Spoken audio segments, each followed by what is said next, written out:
10th, 2022 meeting. The AMS Technical Advisory Committee to order. It's 2:30 p.m. Aaron, will you do the roll call? Of course. Jamie Acton. Okay. Craig Lyon. Here. Luke Boland. Here. Cindy Heil. Present. Matt Stitchick. Here. Todd Van Hoog. Present. Brian Lindemuth. Present. Steve Rebuffo. Here. Thank you. Brad Coy. Here. Thank you. Shannon Kilcoyne is out, but I'll look. I don't see her on there. Don't see her, so she's out. Ken Colhays. Here. Thank you. You do have a quorum. Okay, that is great. Aaron, would you also please do the public involvement announcement? Of course. AMAT's committee meetings are open to the public, and the public is provided an opportunity to comment at each meeting. Business items are first presented by staff or consultants. After the committee discusses the business item, the public is invited to formally comment. Each participant will have 3 minutes to speak on their topic. And just as a heads up, staff will time everyone and have a nice loud beat. Sounds good. Thank you for that. And the next item is approving the agenda. Do we have a motion to approve the agenda? So moved. Okay, moved by Mr. Lyon. Second? Matt Stitchick. Okay. Okay, seconded by Mr. Citrick. Do we have any changes to the minutes or to the agenda? Are there any objections to approving the agenda? Okay, that sounds like there's no objections, so agenda is approved. And moving on to the next item, the meeting minutes for January 13, 2022. Do we have a motion for approving the minutes from last meeting? So moved. Moved again by Mr. Lyon. Second. And seconded by Mr. Rebuffo. Do we have any changes to the minutes?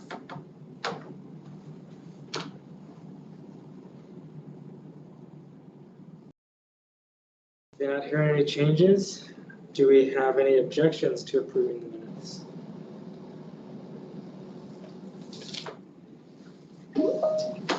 Okay, with no objections, the January 13th, 2022 minutes are approved. Okay, moving right to the meat.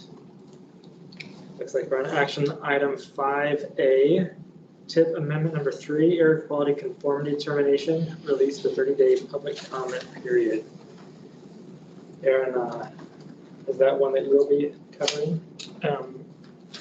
Yes, I just want to let you know that Jamie Acton joined at 2:33 p.m. Okay, perfect. Let the minutes show.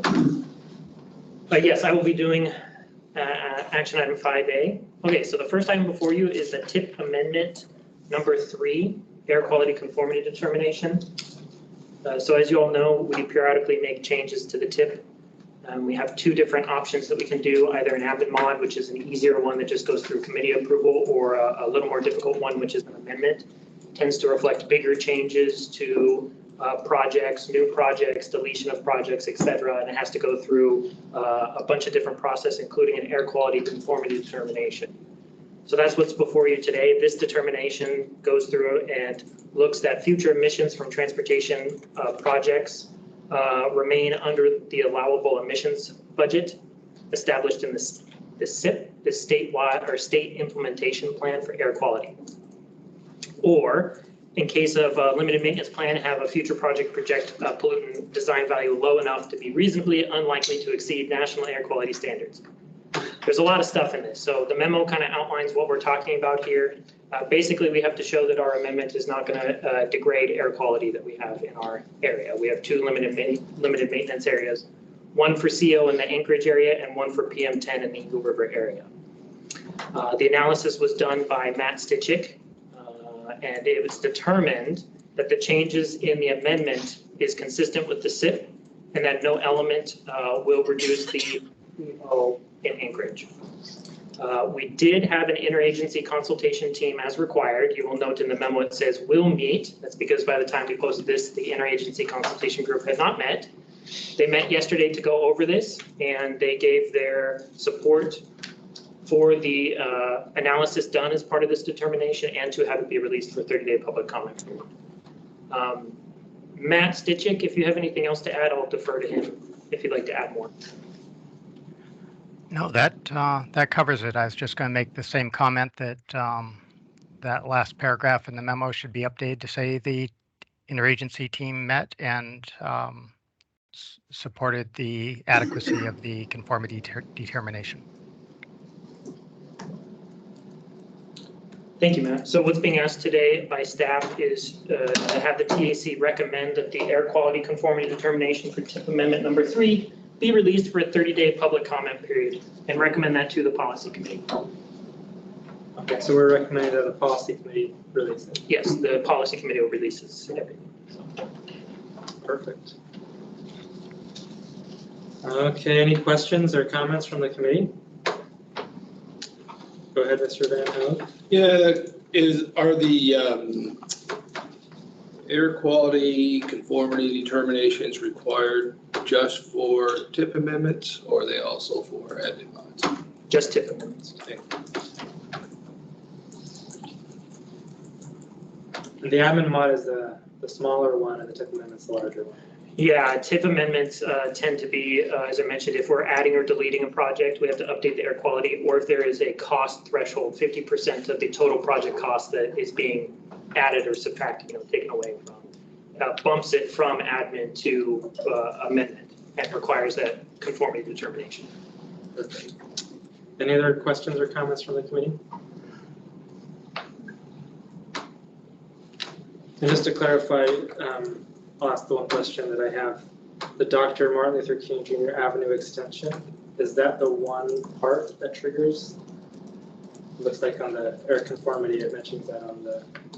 Yeah, and Matt will have to clarify this. I believe all of them do, but there is a non-exempt project, which is the Dr. Martin Luther King Jr. change, makes it to where it has more work that has to be done. Matt, I don't know if you want to clarify or not. Yes, that is correct. Essentially, some classifications of projects are exempt from a conformity determination, such as studies, roadway rehabilitation or repavements, safety analyses, and if you folks recall, for amendment number 1, we had that situation where we also had one potential project requiring a new conformity determination, and we pulled that out and put it, that was the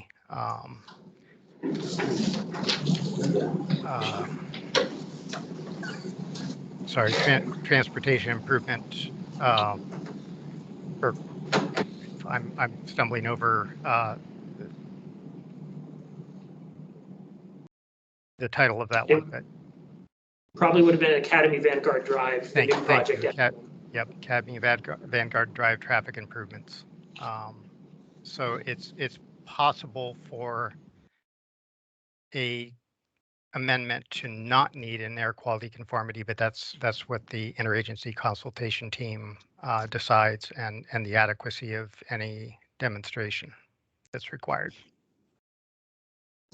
Okay. Go ahead, Mr. Van Hoek. Yes, is there a list of exempt projects? There is. So in 40 CFR, here, bear with me a second. The exempt list is in 40 CFR 90.109. Oops, no, sorry, wrong. That's the conformity requirement. 40 CFR 93.126, Table 2 is the list of exempt projects. I'll tell you what, I'll try to throw a link in the chat real quick here. Thank you. Yeah, sounds good. So to clarify, there are a couple of projects that trigger the TIP amendment, but this one project triggers this study that we're looking at. Correct. The air quality conformity determination itself, yes. Okay. That is one of the areas that I really appreciate insight on because I'm not as familiar with that. So thank you so much. Any other questions or comments from the committee? Is there anyone online? I don't see anybody's hand raised, so the public is also invited to comment. Has anyone notified us that they would like to comment? Is there anyone from the public who would like to make a comment? Okay, so moving on. What is the will of the committee?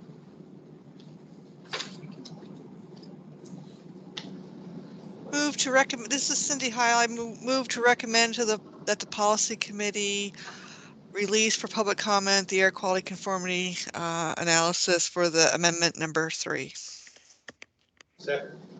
Okay, moved by Mrs. Heil, seconded by Mr. Van Hove. Are there any objections to approving the motion?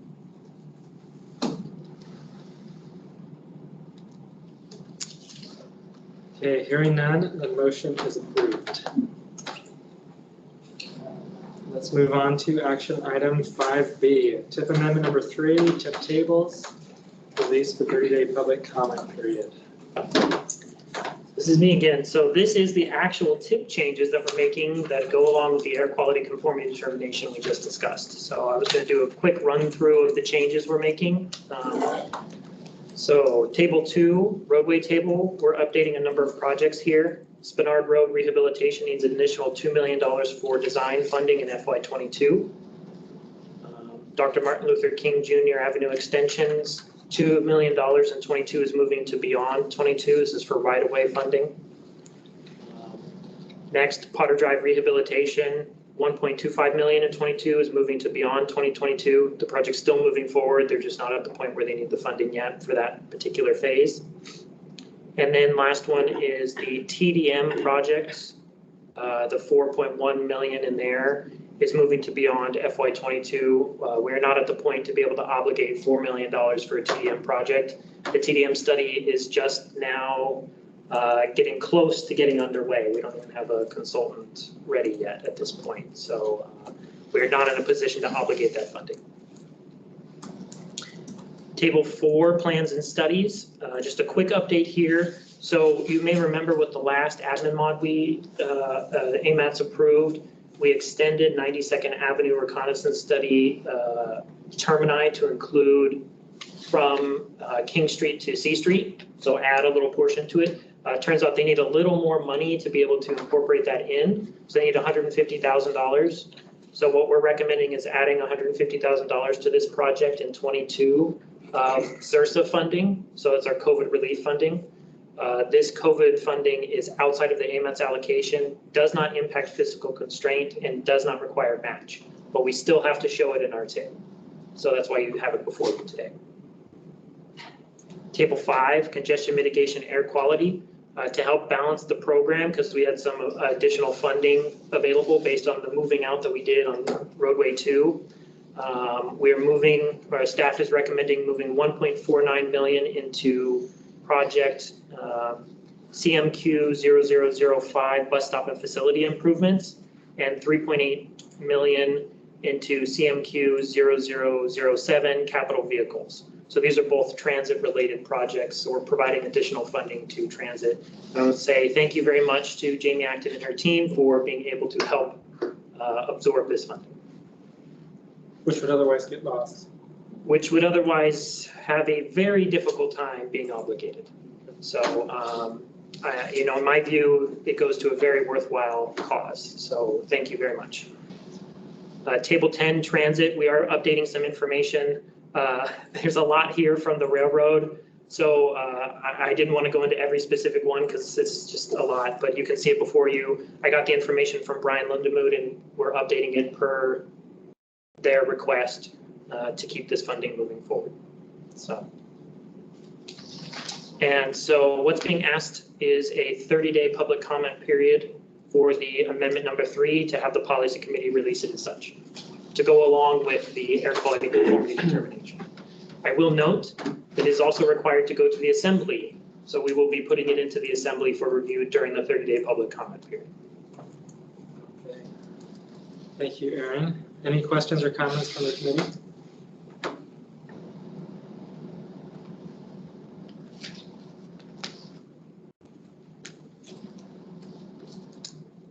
Any questions or comments from the public? Okay, Mr. Young. Yeah, Wolfgang Young, DOT Regional Group. The TDM study, was that the UMed TDM? That is correct. So you pushed that out to 2023? No, the only thing being pushed out right now is the construction of projects from that TDM study. The TDM study itself has already received funding, and we're awaiting approval to bring a consultant on board to do the actual study itself. Okay, so if the governor's bond package goes through and that project is funded, is your intent to not proceed with that TDM study? The intent is to continue with the study, I guess, unless the policy committee makes a determination otherwise, but we would need to know that now before we get a consultant on board.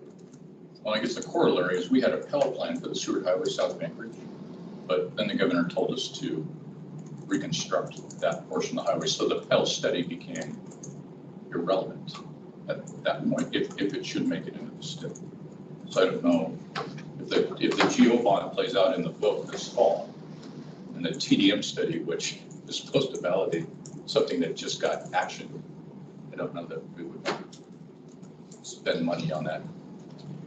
Technically, if the extension project, the actual roadway construction project gets funding and goes forward, it would not invalidate the TDM study itself. The TDM study is looking at alternative ways to help with congestion in the area, and it can include roadway projects or it can be alternative options. So what's good about the study is it can bring forward other things that can be done in addition to the roadway itself. So I would recommend we continue moving forward with the study because there is value in it. Because it can help with things like maybe we should encourage more van pooling or carpooling in the area, or teleworking or parking pricing or other things like that.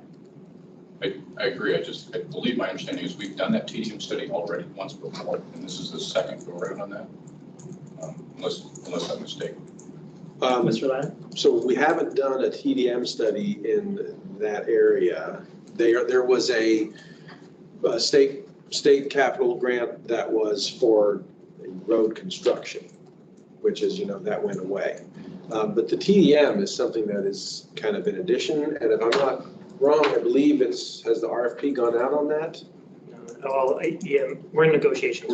Okay, so it's gone out, but we don't have it signed yet. So, but yeah, so there are two different things. I think Aaron's correct that there is value to a TDM study as a standalone project, whether there's a new facility going through there or not, because it does address other things, parking, all sorts of stuff, transit in there. So I think there's still value to it. Obviously, as Aaron said, it's up to the policy committee if they think it's superfluous, but in my view, I think it's still a good idea whether there's a construction project going through there or not, but it's up to you folks.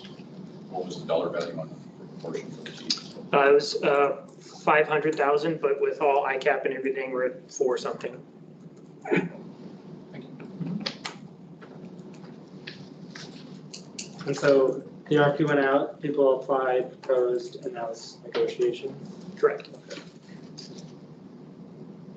Okay, perfect. Thank you. Any other comments from the public?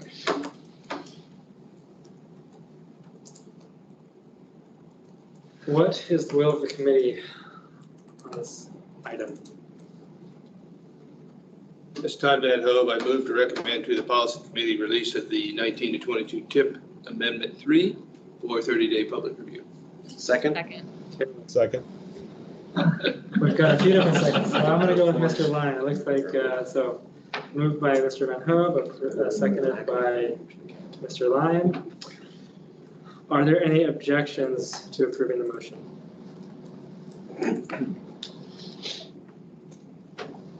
Okay, hearing none, the motion is approved.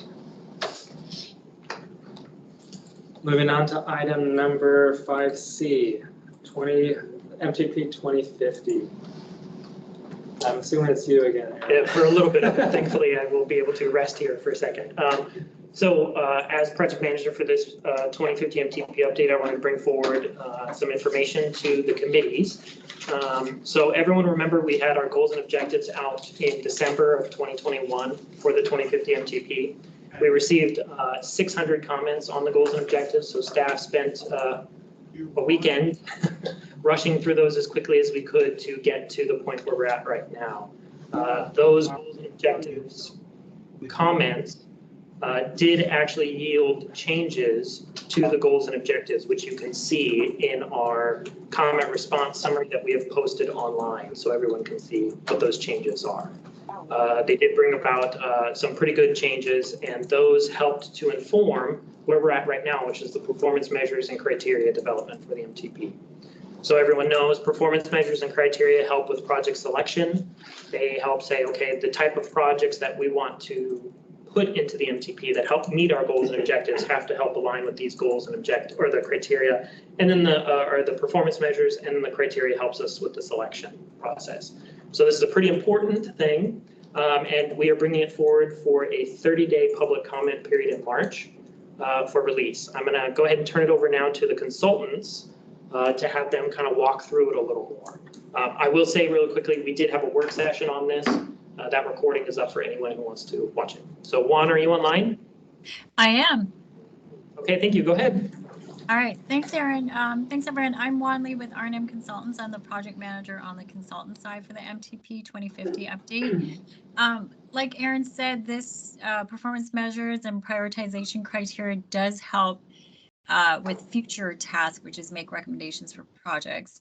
And we did have a work session in January. I think it was well attended. So if you were there, great. You got a lot of detailed information on it, walking you through the tables. But if you weren't there, Ben Coleman with R&M and Taryn Olson, Yale, are going to give you a high-level planning level overview of it, just to help understand why we did what and where to focus your comment and review on, which is the local performance measures. The federal ones we can't change. And in response to the previous MTP, we are including those local performance measures. So it's a big change from the previous effort. So with that, in the interest of time, I'm going to turn it over to Ben. He's going to share his screen and give you a quick overview of the performance measures and then prioritization criteria. Take it away, Ben. All right. Hey, everyone. Yep, we're just going to go through a pretty quick recap. I'll jump right in. So based on the goals and objectives and the 2040 MTP comments, we really wanted to make sure we incorporated all of those comments kind of up until now, and then sort of at the later stages as well. There were a lot of really good comments during the goals and objectives saying, hey, we want more detail and we need it to be measurable. The team absolutely agreed, and we think that this is actually the best place to do it in the performance measures, to give it that level of detail. And so the other big piece to keep in mind is we have these white cells right here that are not filled in blue, and then you have blue cells. So the white cells are going to be the measures that are sort of that are federally required, and so those won't be changing, but the blue ones are the local measures. Now, this is the first time, to my knowledge, that AMATS has done something like this, adding on these sort of measures, but looking at best practices for AMATS's specific needs for the and also looking at other MPOs and kind of what they've done, best practices there. We thought there may be some really cool options to add some nuance and better address the goals and objectives that the community has helped set. And so for the first one, looking at maintaining existing infrastructure, the gaps that we identified largely related to increasing infrastructure resiliency to natural hazards. We already have the federal measures already do a good job at looking at pavement preservation, rolling stock, equipment, facilities, that kind of thing. But the question was, what happens if there are other factors that reduce that useful life? And so that's what this is trying to do. For goal 2, again, a lot already covered federally, but based on comments, we added some pieces looking at emergency response times, and then also conflicts between vehicles and other modes. For goal 3, looking at improving mobility options, the 3 big themes that we looked at were 1, incentivizing creative strategies to improve the system without defining what those are, but creating an openness and sort of, tailoring the incentive systems here. And you'll see it again later when we talk about the prioritization criteria, helping shape projects to incorporate that as part of their thinking and early development. And the next one was giving people alternatives to driving and making those alternatives good. And so you see that in 3B with looking at improving pedestrian and bicycle travel, and a few others down the way. A third big theme was meaningfully addressing the transportation and land use connection. Again, a lot of comments from the 2040 plan and previous comments as part of this effort. And we wanted to make sure that that we were incorporating that in a meaningful way. And so you'll actually see this a number of times throughout the table. Projects that have successfully completed context-sensitive solutions. So the community already has a process that addresses the transportation and land use, and not just that, other big pieces such as avoiding impacts to human and natural environment, improving mobility and safety for multimodal transportation, having multiple feedback loops to ensure that the public is involved in a meaningful way throughout. And so this ends up being kind of a catch-all for a lot of goals further down. Next, we have goal 4, which is to support the economy. Some of the big gaps that we saw were, well, what does that look like, and how do we measure whether that's happening? So, looking at things like tourism, general local investment, but also creating a sense of momentum in the places where we would like to see the economy thrive, while at the same time making sure that fits in the context of all of the other goals that have been set. One thing that's sort of been kept is the truck travel time reliability index. We thought that fit here in support the economy. For goal 5. There's going to be a lot of overlap and a lot of references to other areas, and the reason for this is a lot of, for example, reducing greenhouse gas emissions. We do have there are the federal measures here, but we also look at other pieces like reducing non-single occupancy, percent of non-single occupancy vehicle travel. And so the idea is trying to reduce that in a meaningful way, because we know that, one, that's part of increasing mobility options, which you saw in goal 3, but also paying attention to environmental impacts. And then for goal 6, advancing equity, you'll notice here we have using EJ area of 60th or greater percentile. That's environmental justice. That's using EPA's EJ screen tool. This is already used in the TIP, and so it made a lot of sense to carry that over. So you're using the same measure of equity, that sort of over and under measure. And so the goal here is to, 1, be able to measure the disparities in a meaningful way, and then carrying those forward into the prioritization criteria to ensure that projects are being scored based on the environmental pieces and all of the other objectives. Any questions?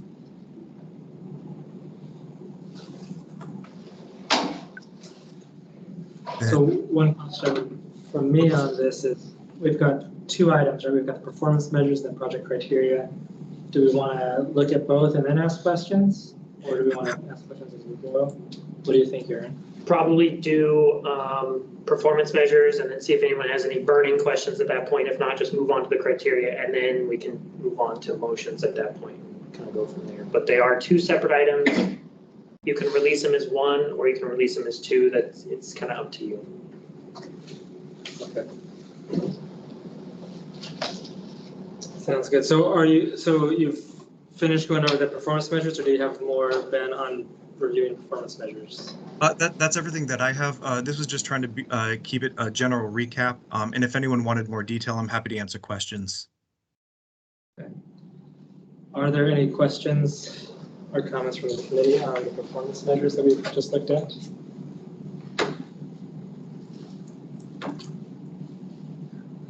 Any public questions or comments?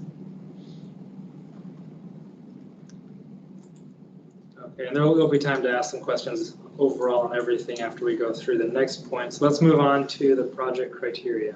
All right, sounds good. Let's jump right in.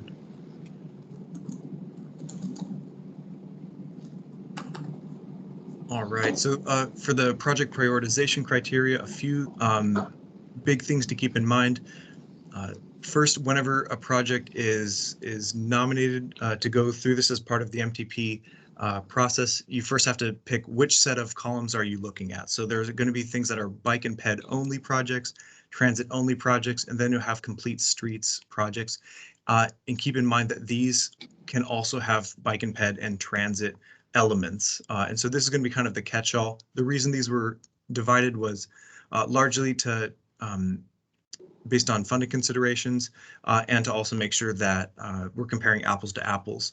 Another thing that we do is we align this according to goals, and so you'll see goal 1, goal 2, and then there'll be specific criteria under each goal, so on and so forth. Each goal is worth, in aggregate, it's going to be the same. So goal 2 is going to be worth 20, goal 1 is worth 20. The idea is to, I guess, not necessarily prioritize one goal over the other. It's meant to sort of eliminate the projects that are always going to be, problematic because they go directly against stated goals and objectives, but also give people who are submitting projects, it gives them idea, whether through bonuses, penalties, it gives them ideas for how they can improve a project to take a good project and make it even better in the sense that it more closely aligns with goals and objectives. So that's kind of how the scoring criteria works out. And then ultimately it'll lead to a maximum total of, whoops, that needed to be changed to 120 points. But also keep in mind, here's actually a good example. So the first criteria like improving safety, improving security, some of these may be more or less applicable to different types of projects. And so you'll see something like this where there's, plus 20 points versus plus 0 points, as opposed to a complete streets or a quarter project where, there may be really applicable measures or descriptions for each one. And so that's just kind of how the points have been distributed now.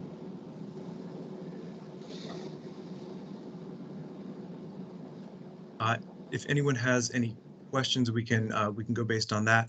Otherwise, it really, it follows the intent is to follow the same 6 goals.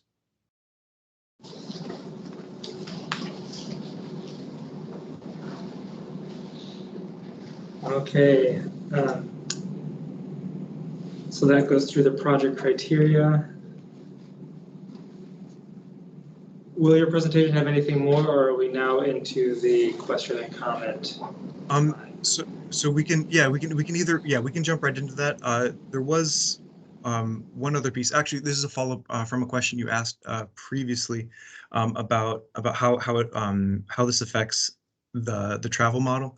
I believe you asked whether there was any sort of, whether it was iterative based on new data that comes up. The short answer is that it's iterative in the sense that all of these criteria for the model will be assessed according to the multiple alternatives. But in terms of saying, well, I'm trying to think of an example. So for example, let's say transit efficiency, whatever measures we used, let's say there's a 30% efficiency increase. Will that be reflected in this model? And the answer would be that you would have to update the base year conditions. So that would be, you would see that, but you would see that after a model update. Okay, and are you referring to the discussion from the work session? Is that? Yes, yes. But if there's nothing else, yeah, let's do questions. Okay. Any questions or comments from the committee on either the project criteria that we just reviewed or performance measures?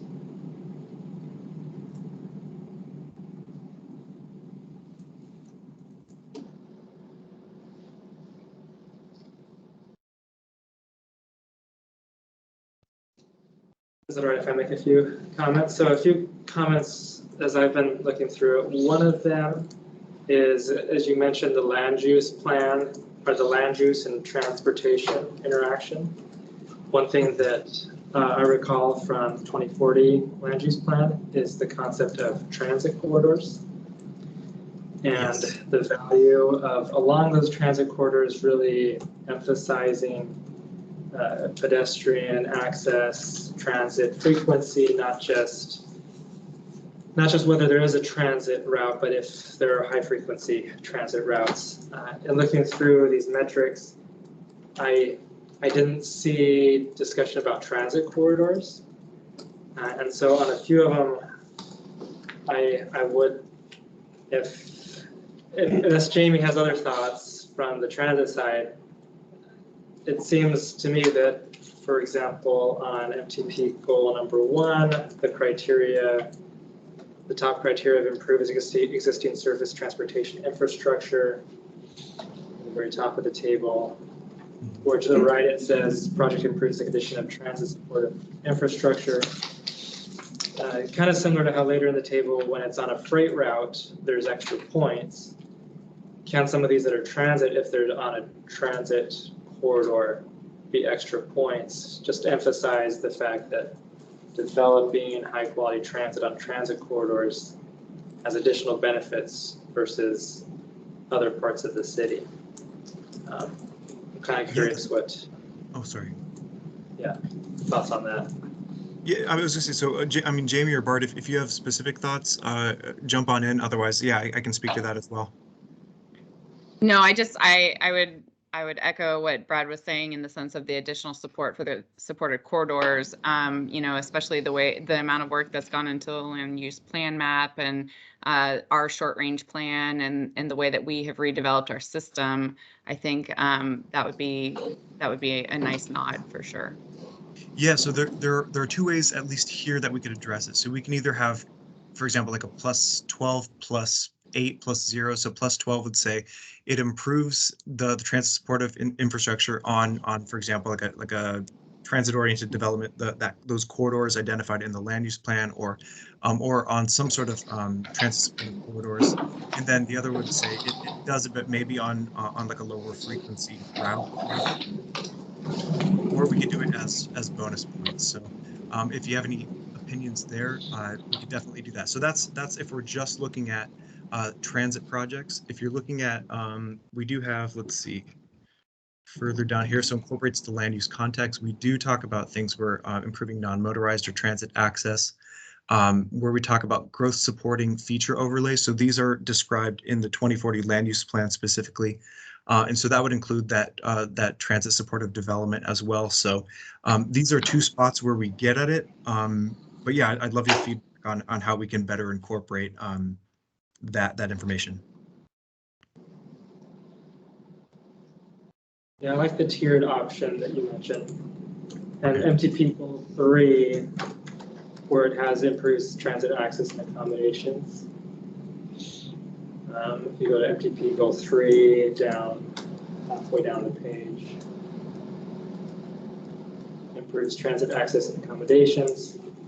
If on the complete streets and the pedestrian bicycle projects, I think when it's a transit project, that's good to have a little bit of that tiered, but I think on the streets and others, it's particularly important to have that nod, given that the transit corridors, in my view, should really have great transit facilities. I mean, we can't have phenomenal frequency of transit everywhere in the city. That's just not feasible, but if we can have it on our transit corridors, I see that as being a big benefit. So yeah, so I think oh, sorry, go ahead.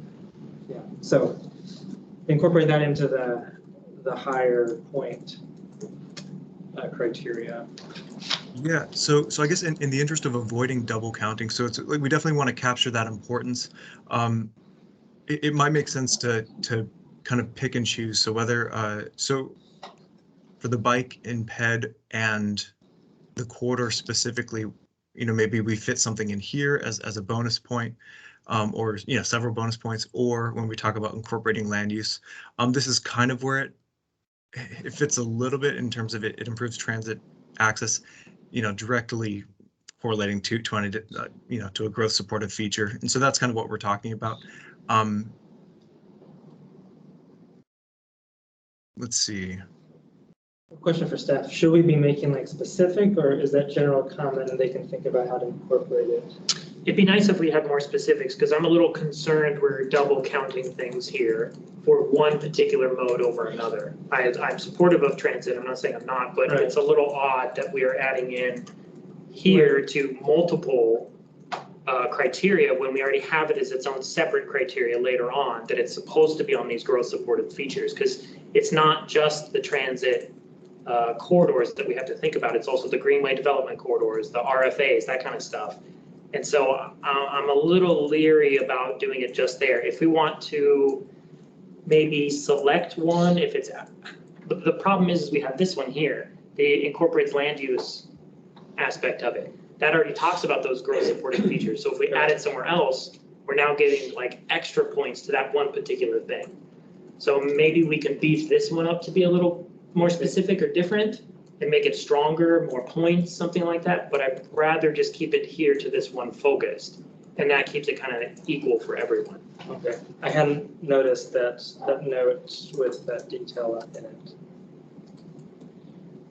And that might be one of those things, and that's the hard thing, is the growth supported features, there's so many of them that it's hard for us to list them out in the criteria itself. So it kind of sometimes gets overlapped or missed. But I guess just trying to game it out as well. I guess what are some situations where this would fail to address exactly what you're thinking of? Can you think of maybe an example where this just wouldn't make the cut?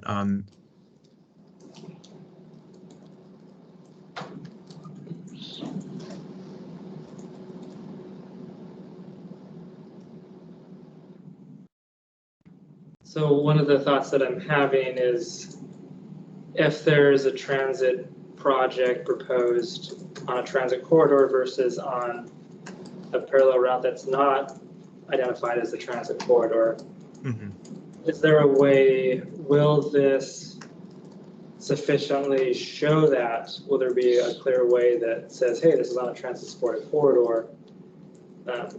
With it being just growth supported feature overlay, maybe there's other overlays that one of them accounts for but not transit.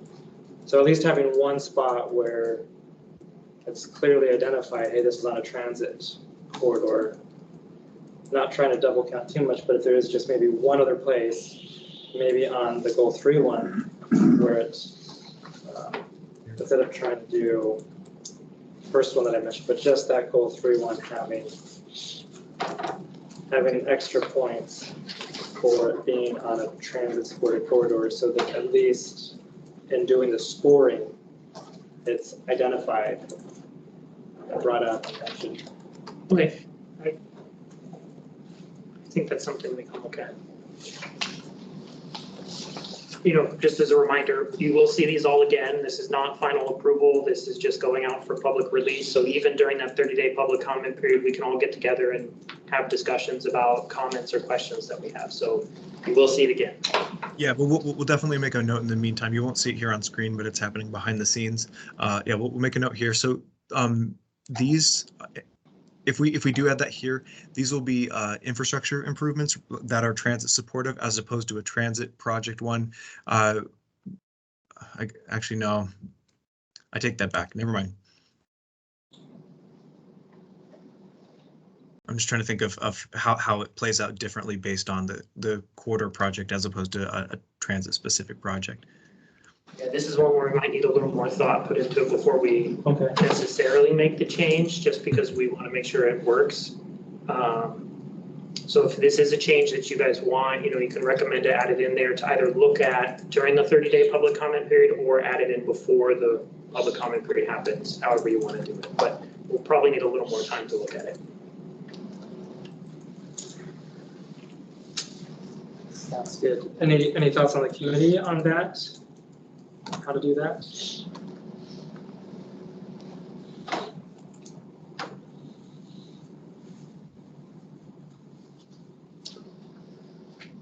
Okay, so one of the other items that I wanted to also make a comment on is the goal 4, support the economy, supports major employment and commercial areas. One idea that I have on this one is to focus more on sense of place and less on just throughput. So providing a little bit of clarity. For example, like as it looks on that first 5 points where it says project enhances bicycle pedestrian transit access. Mm-hmm. The thought that I have is to adjust it to say project enhances bicycle pedestrian transit connections to adjacent land uses within a major employment or commercial area, focused more on whether, say, this certain development area is pedestrian friendly, people want to stay there, they can walk from their office across the street to grab lunch, and it has the amenities that are accommodating to those traveling by other modes, staying within a major employment commercial area, not just access to, which kind of has the feel of more having a bike route to the location, if that makes sense. So moving to there and moving within there. Right. Okay. Maybe that's just it. Maybe we say access to a movement within. Yeah. It could be a very simple way of getting that point across. Okay. That's a good thought. It's a little bit different way of thinking about our transportation network that I feel would be beneficial here in Anchorage on projects to be thinking about movement within. Yeah, absolutely. And the last one that I want to make a comment on is at the end for the mobility benefits for EJ populations, goal 6, where it talks about improving mobility. One idea that I like is thinking more about accessibility to desired destinations. Often when you think of mobility, you think of delay, transportation delay, movement of vehicles, and can we, with some metrics, look at land use, kind of a little bit more interplay with the land use and see, where the desired designations, is this improving mobility to those destinations, not just mobility overall, but thinking more about destinations in that metric. Yeah, I think that would actually be easy enough to adapt. We could split this into 2. So there's, we could keep some sort of the general mobility and then have something else where it talks about, because we're already talking about major employment destinations connectivity too. And so I think it would be easy enough to add that nuance either as a separate criteria or work that into here as well. So those are my comments. I'm open to other committee thoughts if you don't think those are good ideas. I'm totally open to that. So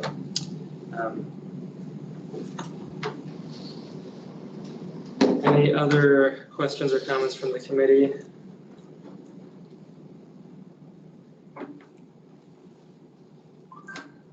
Any questions or comments from the public? Do you see any online, Christine? Okay. So, given the things that we've talked about, as we make motions, do we need to specifically call it anything that I've changed to see what people think about those, or? Yeah, I would recommend you have two things here. Sorry to be complicated, but one on the performance measures themselves, and then one on the criteria, because it looks like you have some recommended changes for the criteria. So if you can do a motion on the performance measures and finish that, and then do a separate motion on the criteria and add any edits that you guys would like to see.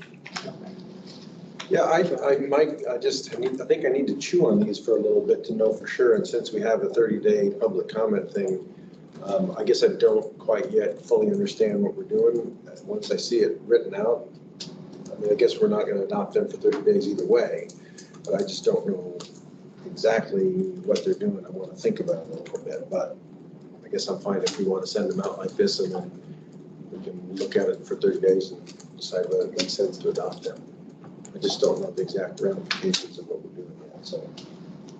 So would that work for staff to, the things that I've said, you can be thinking about it, looking at it, it gets incorporated as part of the public comment, but doesn't get adjusted at this moment? That'd probably be easier for us because staff will need to go back and look over and make sure we've captured everything as well.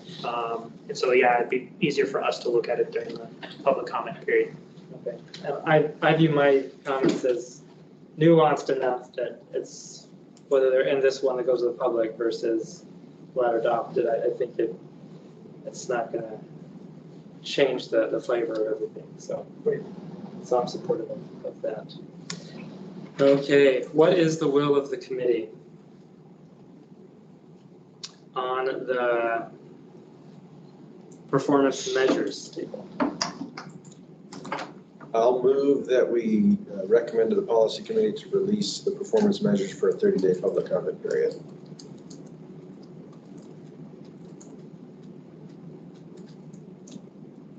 Second.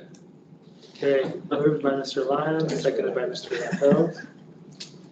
Are there any objections to approving the motion?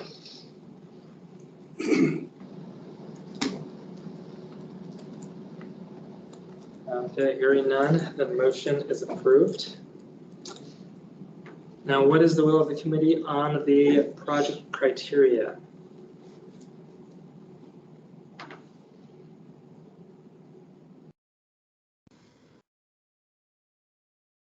Not everyone at once. I will move to recommend to the policy committee a release of the project criteria for a 30-day public comment period.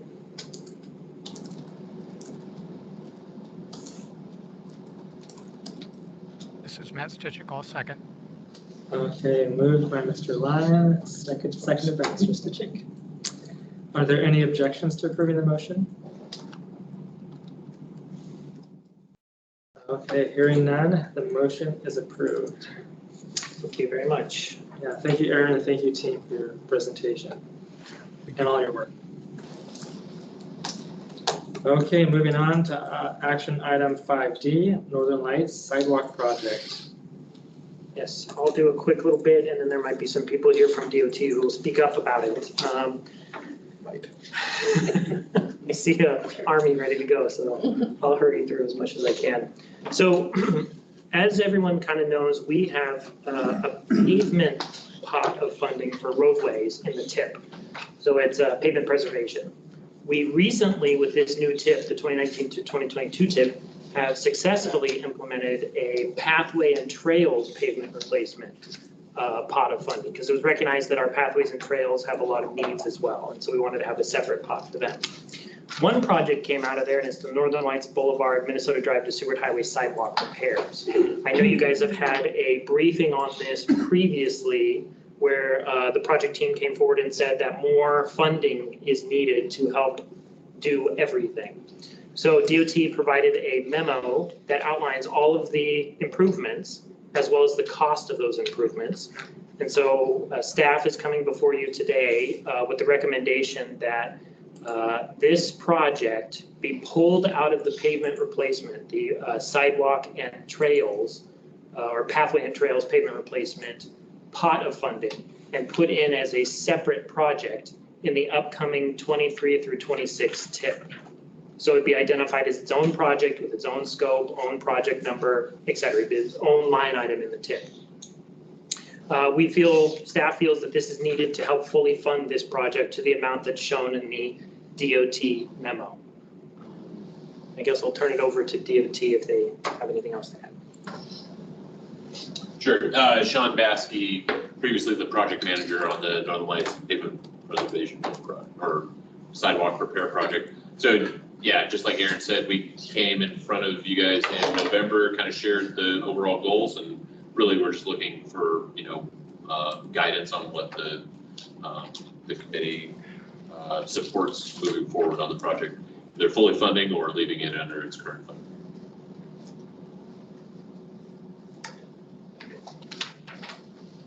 Okay, thank you. Any questions or comments from the committee? My only comment is that this is a good example of what oftentimes happens in these pavement replacement ones. We get scope creep. And so this is a great way to not have scope creep, to have move it over into a separate standalone project and do it correctly as a full project there. So I'm very supportive of this. I think it's a great project. It's a great way to enhance the pavement. I mean, the non-motorized facilities in that corridor, which are obviously, it's a huge need. So I think it's a great solution here. I'm very supportive. Thanks for your comments, Craig. Any other questions or comments from the committee?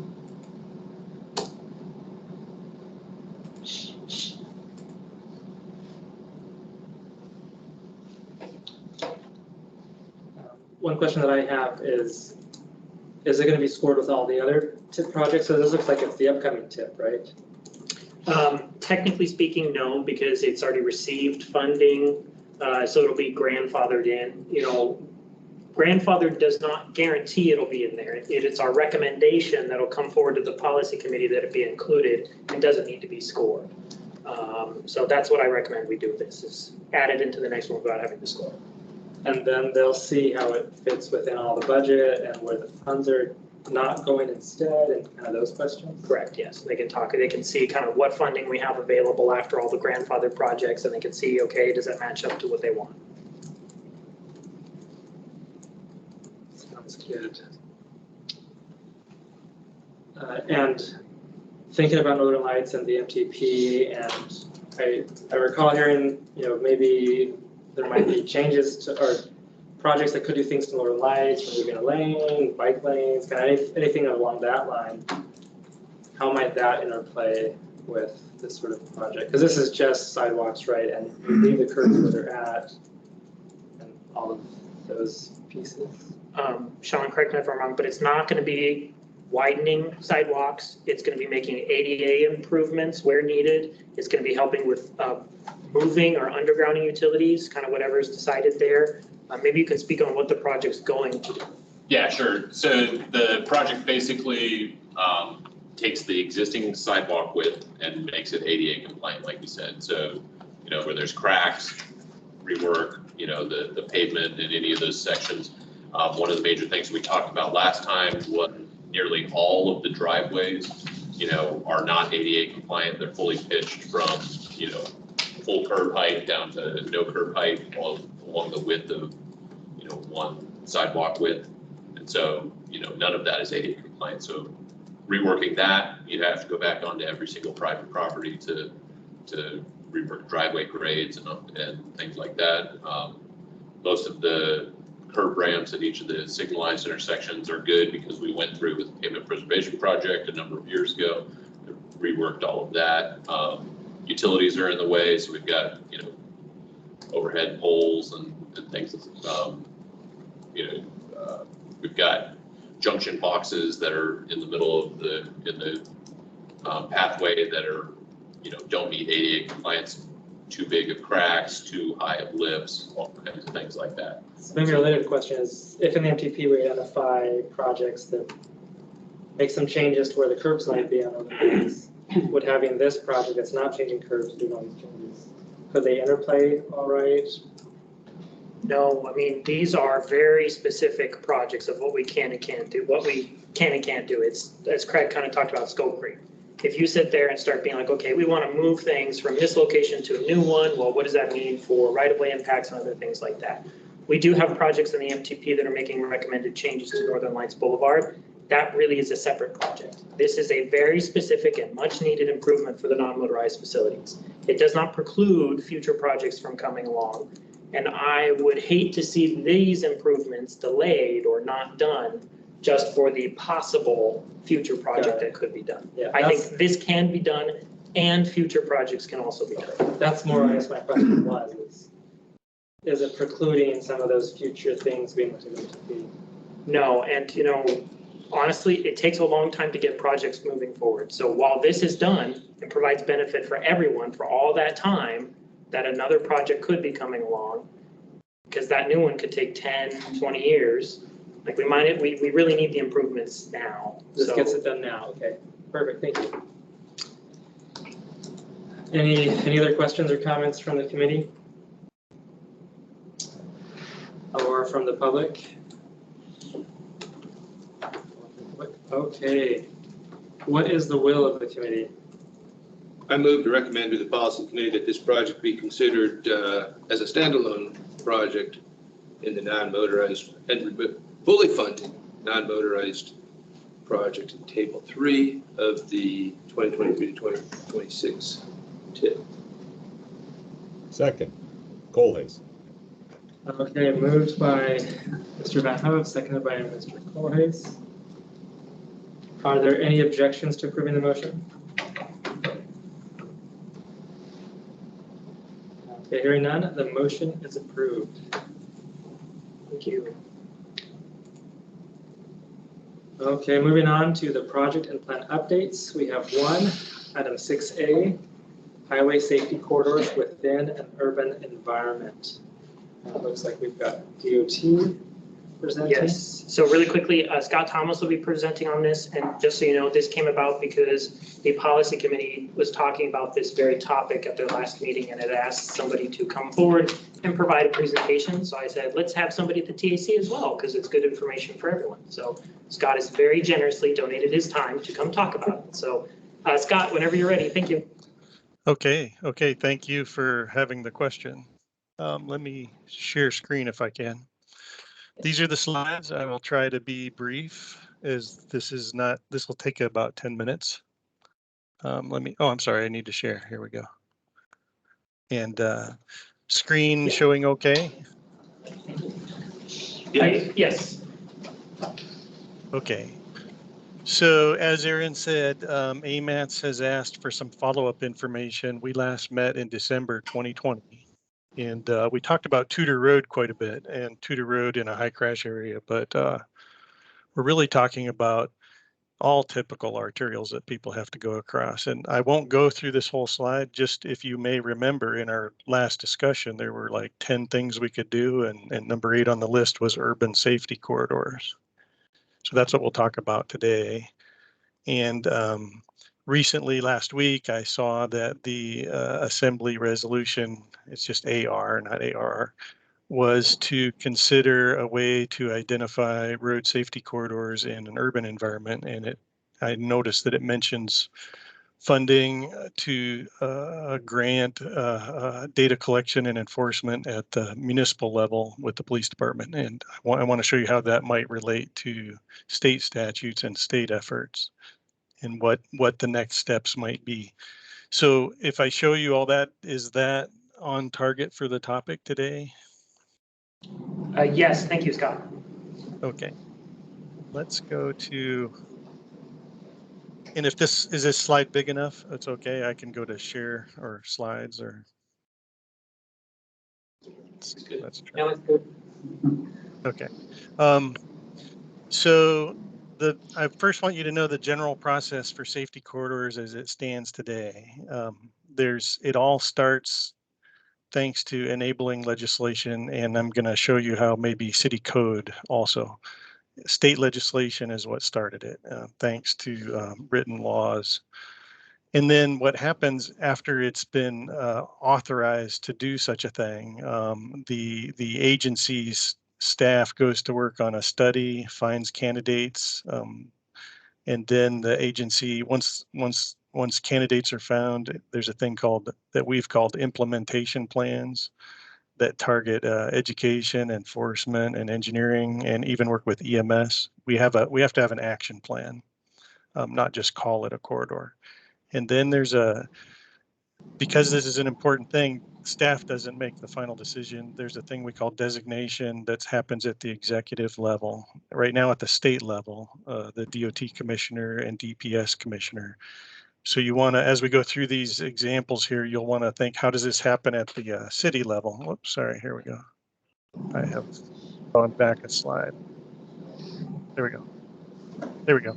And then before you get into how they're designated, the key is once they're designated, there's got to be ongoing action. It's double fines, and there's grants to make things happen, and there's interim actions to incrementally get people to have less conflict, less crashes, and so all these efforts, engineering, education, enforcement, are trying to make lasting changes, and then and you're trying to find a way to make it permanent, not just interim, and that sometimes means projects and other changes.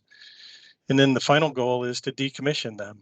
If we've succeeded, we can move on to the next road of need. So real quick, great to designate them. It works. It's only been done on rural highways, high-speed highways, and these are all four designated corridors in South Central Alaska. Red is fatalities, fatal crashes, and blue is hospitalization. About 2009 or 2006, they were designated into 2009, and then the policing efforts really picked up in 2009. And there is a decrease of about a third, up to 40% combined. But in some corridors like the Seward Highway, it's not as good. We're down, fatal crashes haven't dropped at all, and down by less. When we talk about lasting and permanent solutions, DOT out in the Mat-Su on 2 corridors and down on the Kenai in 1 corridor, we're building 3-lane divided highways and working on side streets and connections and making it kind of permanent safety changes. The Seward Highway is still under consideration of what else we can do. So how do you find candidates real quick? In Anchorage, just 2 slides on candidates is we already know a lot. AMATs through the non-motorized plan, through the Highway Safety Improvement Program. A lot of fatal and serious crashes are non-motorized users, but it's really about all users. So there's a screening program against all serious crashes. But just to give you an example, some of the same corridors pop up in the non-motorized plan. And I wanted to tell you, since our January or 2020 meeting, we were talking about making sure the non-motorized plan aligned with safety needs at the federal and state level. And I believe it now does. The final version tackles the same priority high crash corridors. There's more needs than we have funding. We're going to have to look at how we can fix just a list of roads in the bottom right that are pretty common themes every time we study the data.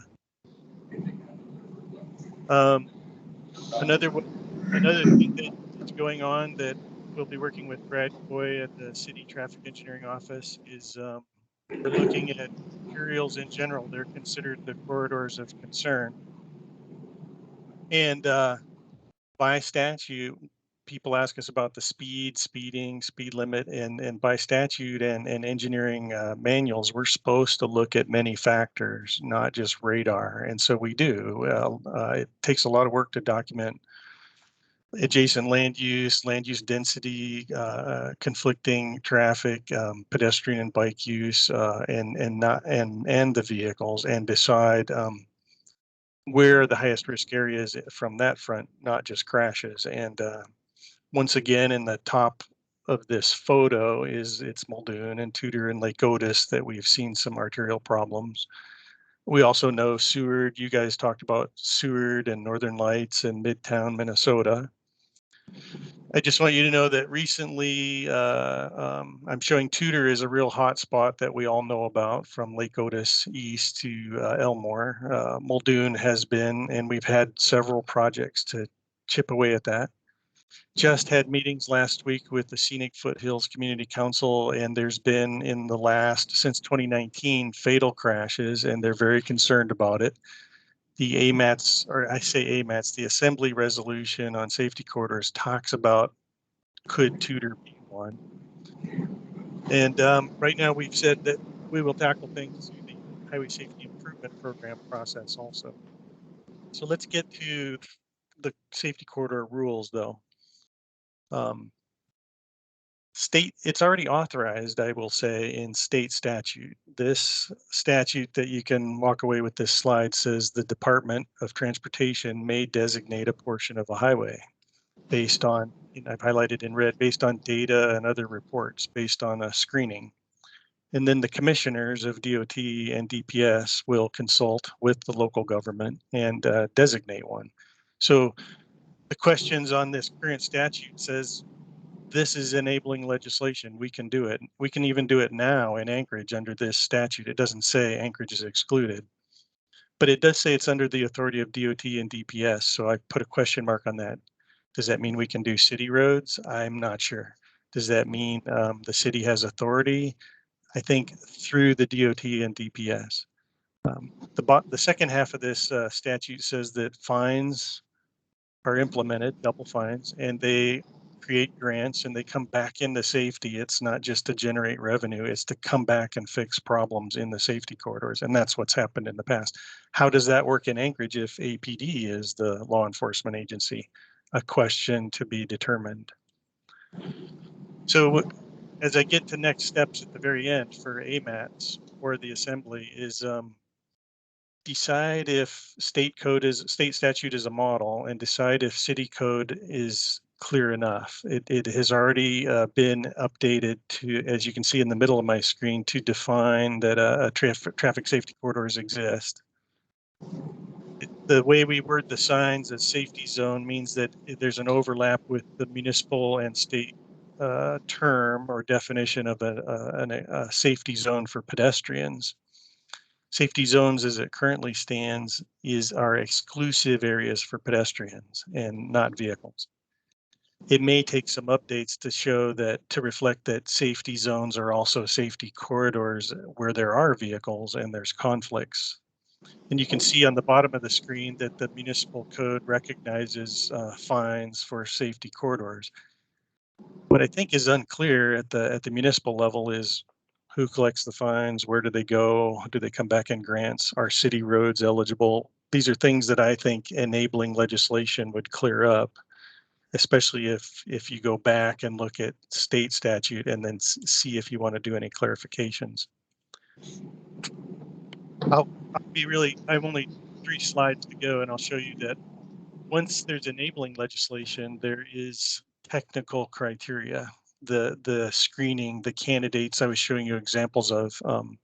The Alaska Traffic Manual is adopted by statute for traffic control devices, and it governs the cities, the states, and the boroughs. So we're all under the same criteria. And it's a screenshot. I apologize for the text, but the key is the current technical criteria that comes from statute has gone further to currently restrict our use to rural highways, high-speed highways, no more than 10 safety corridors, and they should be 5 miles long. This would have to be updated to work in Anchorage. So this can be done. It's a technical manual. It goes through the Federal Highway Administration for adoption. The cities and boroughs can be a part of revising this language, and then it has to be adopted. It's already a manual that's authorized by statute. So this is another factor. 2 slides. Why not just? I think there's a misunderstanding that if we do make a safety corridor in the city or outside the city on a rural highway, doesn't it lower the speed limit? And not typically. It hasn't been done on the rural highways. It isn't done usually in other states that have safety corridors. There's only a handful. The key is to have all these interim action items, not just change the numbers on the signs. There's a do decide that the numbers should change. You have to remember that you have to get the driver's attention in a lot of other ways.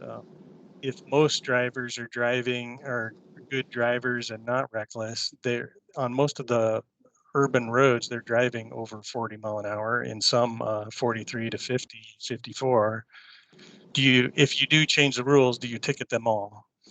Is that effective? Or do you go after the worst? And the reason I want to mention first is that if you take most of our arterials at 20,000 cars and up, in every sample, there's up to 4% of those drivers who don't care, and they're over 10 miles an hour over there.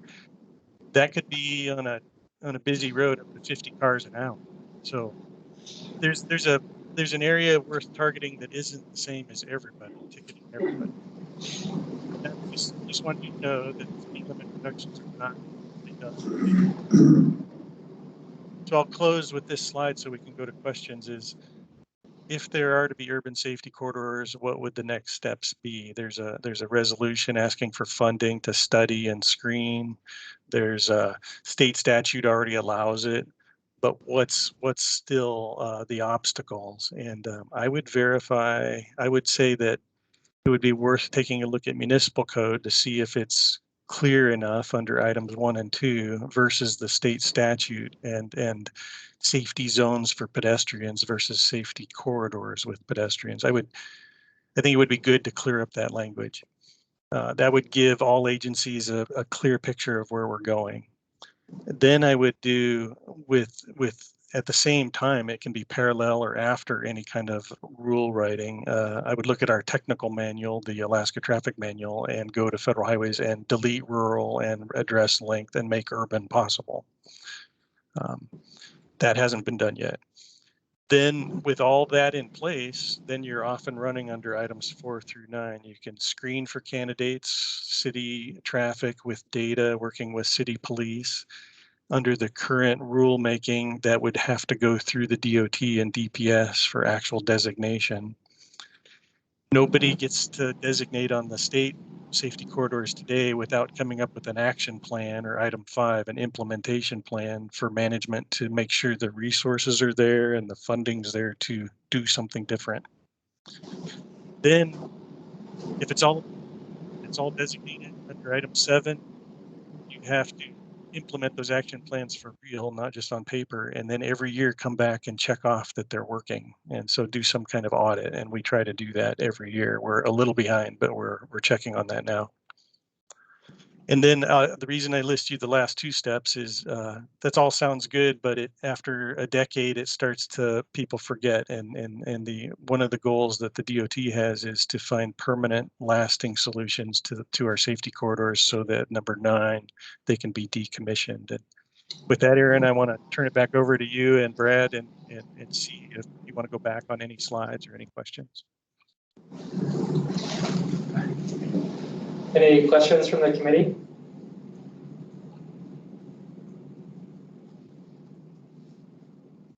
Brad, this is Kent. A question, or maybe more of a comment.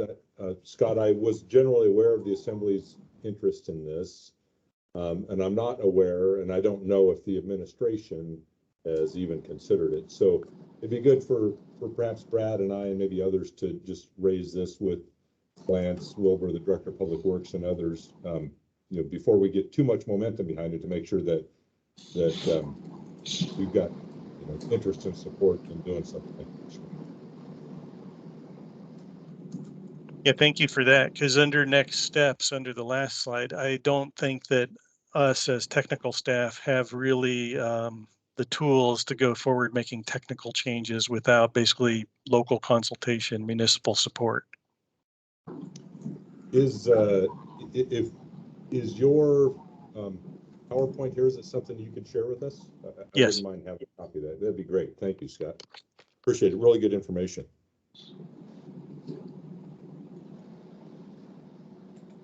Any other questions or comments from the committee? And thank you, Scott, for presenting and sharing it. Definitely helpful and timely. I was impressed with how you got on the agenda, so thank you.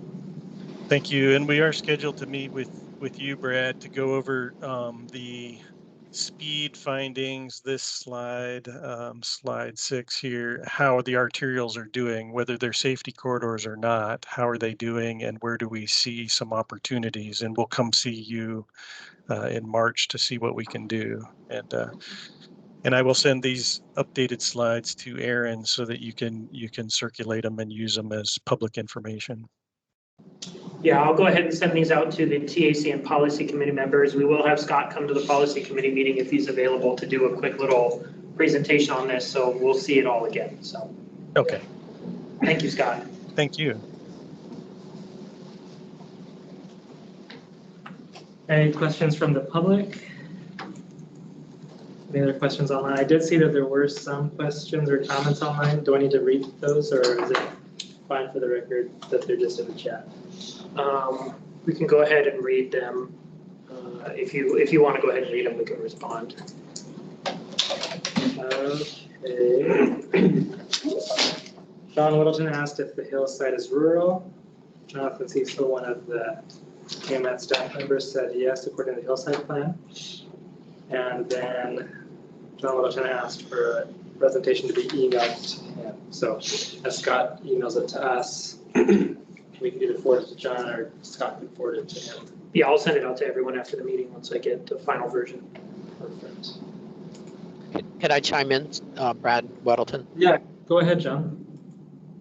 Yeah, thoughts on this. I think this came up. A number of us were curious about it, but particularly, I think Forrest Dunbar looking at that, stretch of Tudor, around the Muldoon curve and so on. So, this could be presented as very brief and as good at the policy committee, but I almost think it's most effective to target the interested people is to maybe have an assembly work session or combine it with some committee to cover this. And then Kent, I think your point is then you could be there to hear what assembly members are thinking about this and then maybe respond. It just, this may or may not work. Maybe there's components and maybe we just decide not to go forward. But it would probably be more an effective meeting, if we had assembly members that were asking about this along with, Lance Wilbur and Kent and so on. I don't even know that we need this at the policy committee. But I guess I'm pointing at Scott. Will you do it? And Kent, does that make sense instead of just having an administration meeting on it?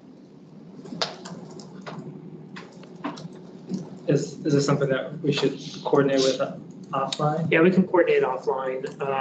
Okay. We'll still have it at the PC as just a quick run through for those who aren't Sure. here. And then the other side of things we can work offline. Okay. Yeah. I can follow Okay. up with you, John. I was just gonna, this is Kent, I was just say good comments, John, and I will, when we're done here this afternoon, I'll talk with Lance about that idea. Okay. I'll be at my desk too. You could call if you want to. Okay, thank you. All right. Thanks. Yeah, thanks for the comments, John. The ideas, appreciate it. Okay. Moving on then to the next item on our agenda is the general information. Do we have any general information items? Doesn't show up on the agenda, so. Not from us. Okay, next on to the committee comments. Floor is now open for any comments from the committee. Yeah.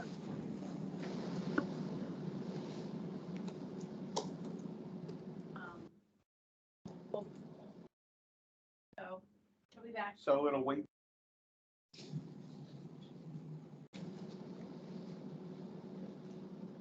Anyone online that would like to comment? Any committee members?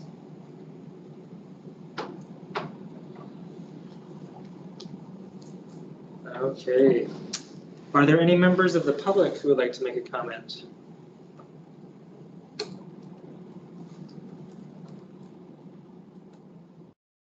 Do we have anyone that you see online, Christine? No. Okay. I guess that means we're ready to adjourn. Thank you for your participation. The meeting is adjourned at, get this time right this time, 3:53.